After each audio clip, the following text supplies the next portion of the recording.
dog who sang at the opera. Pasha was a beautiful dog, and she knew it. Whenever Pasha and her owner Shirley went for a walk, people turned to look. "My beauty makes me a queen," Pasha thought, and stuck her pointed nose high in the air. Shirley worked at the Metropolitan Opera House in New York City, playing the piano and helping the singers learn their music. Operas are plays in which everyone sings instead of talking. One day, she came home very excited. "Pasha, I have wonderful news. We're doing an opera called Manon, and we need a beautiful dog on stage during the festival scene. You are going to appear at one of the greatest opera houses in the world." Yes, thought Pasha coolly. Of course. The next day, Shirley took Pasha to the Metropolitan Opera House, the Met, for a rehearsal. There were dozens of people on the big stage. There was another dog, too. "What a scruffy thing that is! What could he be doing here?" wondered Pasha, looking down her long, bushy nose. "Oh no, he's coming this way!" "Hi," panted the little dog. "My name's Sluggo. What's yours?" "My name is Pasha. Miss Pasha to you," she replied, turning her head away. "Have you ever been in an opera before, Miss Pasha?" "No," snapped Pasha, "but I listen on the radio." "Oh, they're great. We've been in 3 of them. My master, Sam, is a clown, and we do tricks together." "A clown dog?" sniffed Pasha. "And what breed of dog are you?" "I'm a mix," Sluggo answered cheerfully. "You're a mutt," barked Pasha. "I was bred by royalty in Europe. Je suis une reine." "But you wouldn't understand French. It means I'm a queen." She held her head high. "But it's fun being related to lots of different kinds of dogs," answered Sluggo. "Oh, look over there, that's the director." "The director?" asked Pasha. "He's very important. He tells us all what to do." There was a tug on Sluggo's leash. "Oops, the director's gonna talk now. We've got to go. Bye." The director made a speech and told the singers and other performers where to stand. When he saw Pasha, he smiled and patted her head. "You are so well behaved and beautiful. You must stand next to our diva, Manon." "The diva is the biggest star in the opera," Shirley whispered to her. "Good girl, Pasha." Pasha looked at Sluggo smugly. "I told you I was a queen," she said.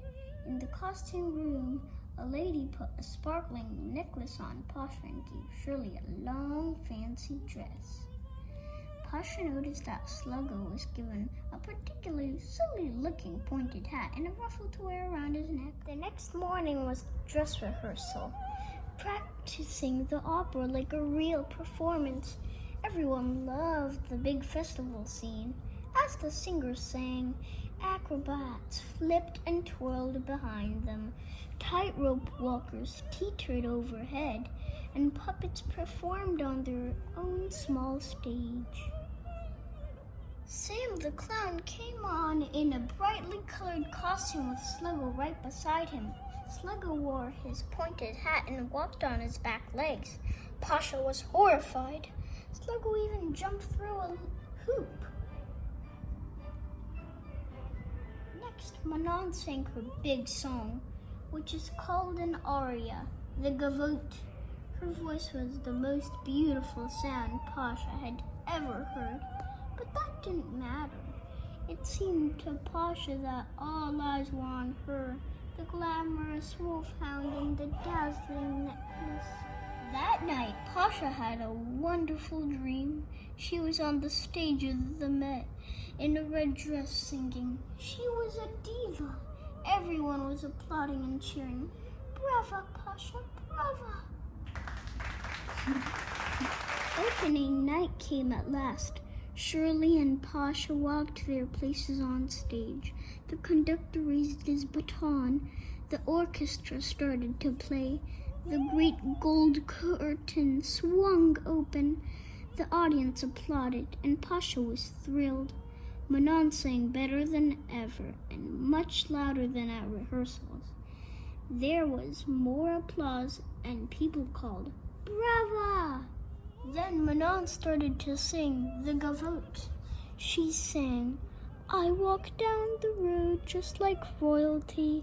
Everyone looks at me because I'm beautiful. My beauty makes me a queen." But that's not the way it is, thought Pasha. I am the queen. Everyone is looking at me. Pasha started to hum along with Manon, quietly at first. Then she began to sing, "Hoo-hoo, wahoo-hoo-hoo." Shirley gave a little tug at her leash. The conductor looked up. Pasha heard some of the people in the audience giggling and thought excitedly, "It's just like my dream." She sang even louder, "Wow, wow!" She sang, giving everything she had.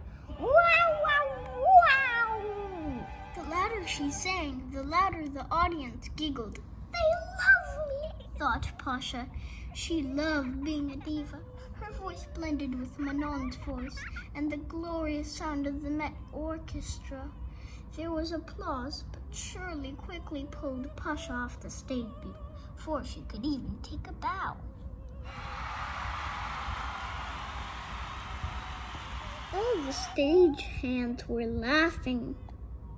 Shirley was giggling too, but she was upset with Pasha. She knelt beside her, looked into her eyes, and said, "Pasha, Pasha, dog, you're not supposed to sing in the opera. Never, ever." The director was not laughing. He told Shirley that Pasha could not be in the opera anymore. No sparkling necklace. The costume lady took it back. While Shirley took off her own costume, Pasha sat down in a dark corner. She had never been in trouble before. She was beautiful. She was perfect. This wasn't supposed to happen. "Are you all right, Miss Pasha?" Pasha closed her eyes and turned away. "This is not a happy time for me. Please, I want to be alone."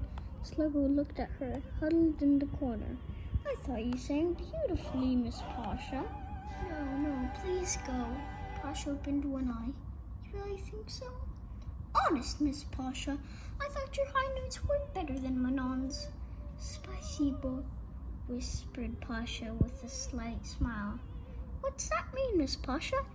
"It's Russian for thank you." "You're welcome," answered Sluggo. "That's English for anytime." The next day, there was an article in the newspaper about Pasha, the dog who sang at the Met. "You're famous, darling," said Shirley, laughing. The phone did not stop ringing all day. That weekend, all of Shirley's friends, including Sam and Sluggo, were invited to her apartment for a concert. With Shirley at the piano, Pasha sang Mozart. Then she sang to the music by the Russian composer Tchaikovsky, and everyone applauded politely. But when she sang the gavotte from Manon, her big number, they all stood and cheered, "Brava, Pasha, brava!" Sluggo waited until all the people had finished fussing over her. Then he came over. "You look beautiful tonight, Miss Pasha." Pasha beamed. "Spasiba," she murmured. "And you sang better than ever," said Sluggo. "I heard Shirley tell Sam that the Paris Opera might be interested in you, Miss Pasha." "Oh, Sluggo, you don't have to call me Miss Pasha. I was being silly. Please call me Pasha." Sluggo's eyes shone. "I hear we're going for a walk together, Pasha, tomorrow." Now, Pasha, Sluggo, Sam, and Shirley go for walks together almost every day. But on Saturday afternoons, Pasha curls up in front of the radio and listens to the live broadcast from the stage of the Metropolitan Opera House. She pretends she is there once more, wearing her jeweled necklace, standing beside the star. And as she listens, she remembers what a beautiful voice Manon had for a human. The end. This story was inspired by a true event that took place at the Metropolitan Opera House in New York City on September 26, 1997. The authors, Jim West and Marshall Izen, were on stage as puppeteers when a dog named Pasha, or Passion, really did begin to sing along with the star, Renée Fleming. Pasha, Renée Fleming.